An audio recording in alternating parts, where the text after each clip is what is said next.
मोक्षदायक पुण्य क्षेत्रों का वर्णन। काल विशेष में विभिन्न नदियों के जल में स्नान के उत्तम फल का निर्देश तथा तीर्थों में पाप से बचे रहने की चेतावनी। सूत जी बोले, विद्वान एवं बुद्धिमान महर्षियों, मोक्षदायक शिव क्षेत्रों का वर्णन सुनो। तत्पश्चात मैं लोक रक्षा के लिए शिव संबंधी आगमों का वर्णन करूंगा। पर्वत, वन और काननों सहित इस पृथ्वी का विस्तार 50 करोड़ योजन है। भगवान शिव की आज्ञा से पृथ्वी संपूर्ण जगत को धारण करके स्थित है। भगवान शिव ने भूतल पर विभिन्न स्थानों में वहां के निवासियों को कृपा पूर्वक मोक्ष देने के लिए शिव क्षेत्र का निर्माण किया है। कुछ क्षेत्र ऐसे हैं जिन्हें देवताओं तथा ऋषियों ने अपना वास स्थान बनाकर अनुग्रहित किया है, इसलिए उनमें तीर्थत्व प्रकट हो गया है। तथा अन्य बहुत से तीर्थ क्षेत्र ऐसे हैं जो लोकों की रक्षा के लिए स्वयं प्रादुर्भूत हुए हैं। तीर्थ और क्षेत्र में जाने पर मनुष्य को सदा स्नान, दान और जप आदि करना चाहिए, अन्यथा वह रोग, दरिद्रता तथा मूर्खता आदि दोषों का भागी होता है।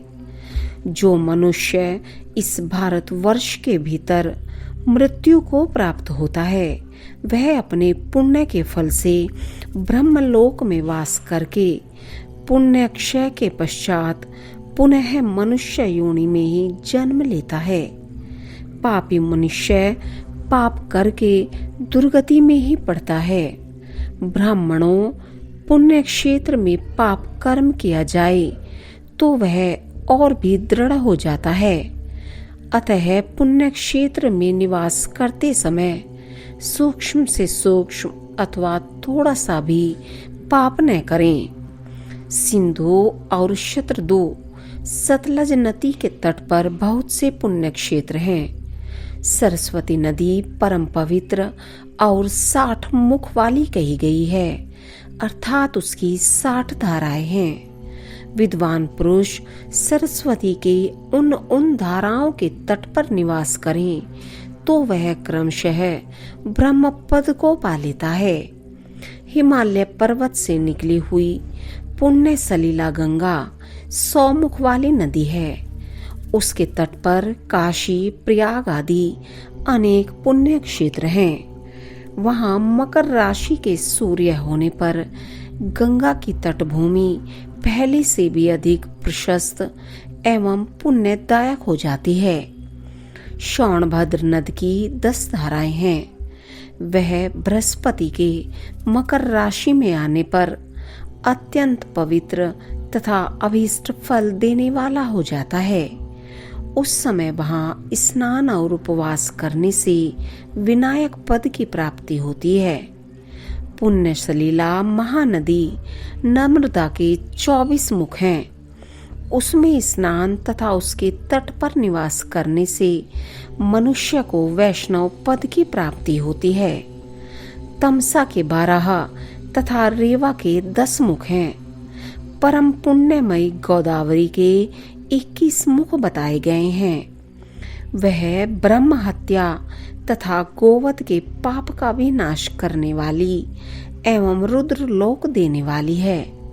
कृष्णवेणी नदी का जल बड़ा पवित्र है।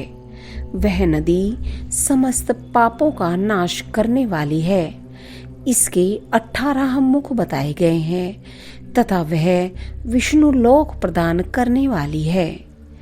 तुंगभद्रा के 10 मुख हैं। वह ब्रह्मलोक देने वाली है।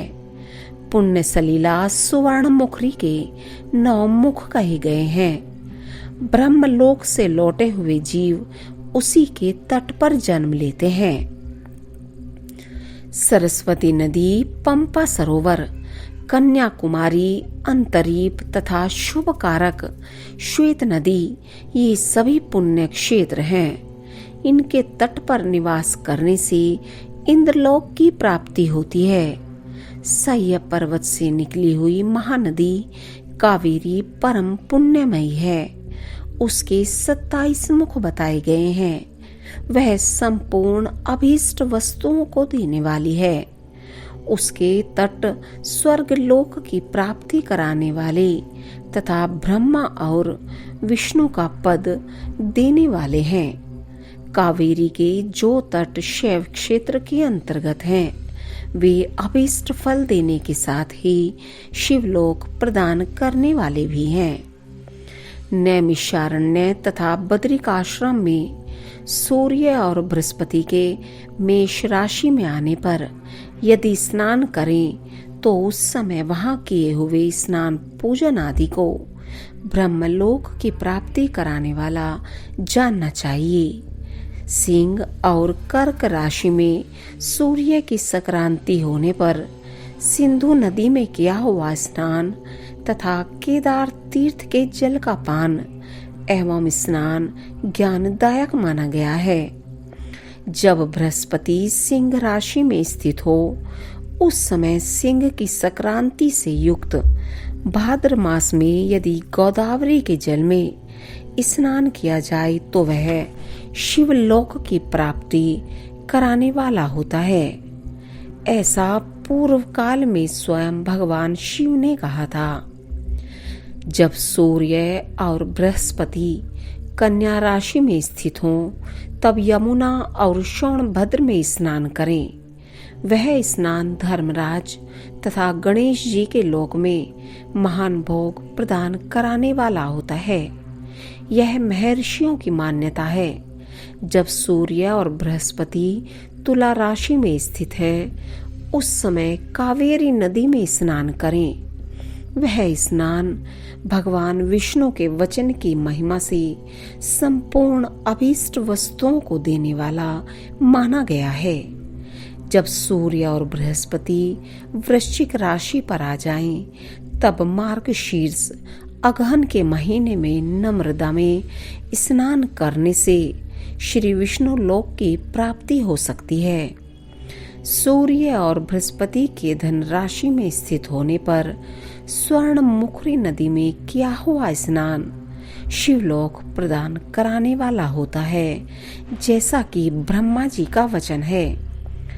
जब सूर्य और बृहस्पति मकर राशि में स्थित हों उस समय माघ मास में गंगा जी के जल में स्नान करना चाहिए। ब्रह्मा जी का कथन है कि वह स्नान शिवलोक की प्राप्ति कराने वाला होता है। शिवलोक के पश्चात ब्रह्मा और विष्णु के स्थानों में सुख भोगने पर अंत में मनुष्य को ज्ञान की प्राप्ति हो जाती है। माघ मास में तथा सूर्य के कुंभ राशि में स्थित होने पर फाल्गुन मास में गंगा जी के तट पर किया हुआ श्राद्ध, पिंडदान अथवा तिलोतक दान पिता और नाना दोनों कुलों के पितरों की अनेकों पीढ़ियों का उद्धार करने वाला माना गया है। सूर्य और बृहस्पति जब मीन राशि में स्थित हों तब कृष्णवेणी नदी में किए गए स्नान की ऋषियों ने प्रशंसा की है। उन महीनों में पूर्वोक्त तीर्थों में किया हुआ स्नान इंद्र पद की प्राप्ति कराने वाला होता है। विद्वान पुरुष गंगा अथवा कावेरी नदी का आश्रय लेकर तीर्थवास करें। ऐसा करने से तत्काल किए हुए पाप का निश्चय ही नाश हो जाता है। रुद्रलोक प्रदान करने वाले बहुत से क्षेत्र हैं। ताम्रपर्णी और वेगवती ये दोनों नदियां ब्रह्मलोक की प्राप्ति रूप फल देने वाली हैं। इन दोनों के तट पर कितने ही स्वर्गदायक क्षेत्र हैं। इन दोनों के मध्य में बहुत से पुण्यप्रद क्षेत्र हैं। वहां निवास करने वाला विद्वान पुरुष वैसे फल का भागी होता है।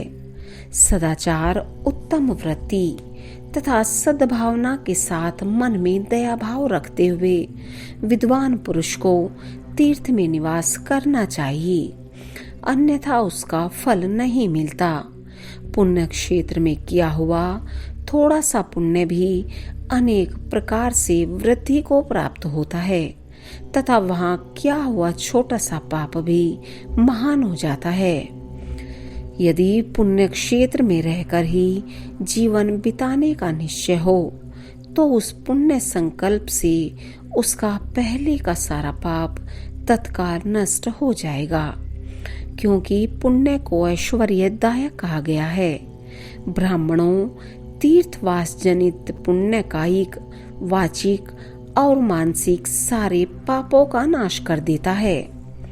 तीर्थ में किया हुआ मानसिक पाप वज्रलेप हो जाता है, वह कई कल्पों तक पीछा नहीं छोड़ता है।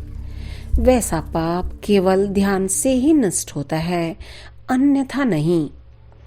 वाचिक पाप जब से तथा कायिक पाप शरीर को सुखाने जैसे कठोर तप से नष्ट होता है। अतः सुख चाहने वाले पुरुष को देवताओं की पूजा करते और ब्राह्मणों को दान देते हुए पाप से बचकर ही तीर्थ में निवास करना चाहिए।